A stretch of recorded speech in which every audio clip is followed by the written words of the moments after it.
Gold প্রিন্টের শাড়ি পরে এই গানটা ফেমাস গান, মানে দুর্গাপুজো মানেই মণ্ডপে মণ্ডপে কিন্তু এই গান চলবে, এত বছর ধরে চলে এসেছে, আগামী দিনেও চলবে।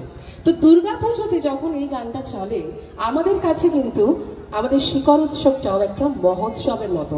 বাঙালিদের কাছে যেরকম দুর্গাপুজো একটা মহোৎসব, শিকড় উৎসবটাও কিন্তু আমাদের কাছে একটা মহোৎসব। আর সারাটা বছর যেরকম বাঙালিরা দুর্গাপুজোর জন্য ওয়েট করে, আমরা ওয়েট করি শিকড় উৎসবের জন্য। তো ওর এই গানটা শুনে আমার মনে হচ্ছে যে আমাদের এই মহোৎসব আমরা দারুণ করে সেলিব্রেট করছি। আর অবশ্যই ধন্যবাদ জানাই ওকে, আর অবশ্যই আমাদের স্যারকে এরকম একটা দারুণ গান চুজ করার জন্য। চলো, থ্যাংক ইউ ভেরি মাচ। পরবর্তী শিল্পী দ্রষ্টা সিংহ রায়কে মঞ্চে আসার জন্য অনুরোধ করছি। রেডি।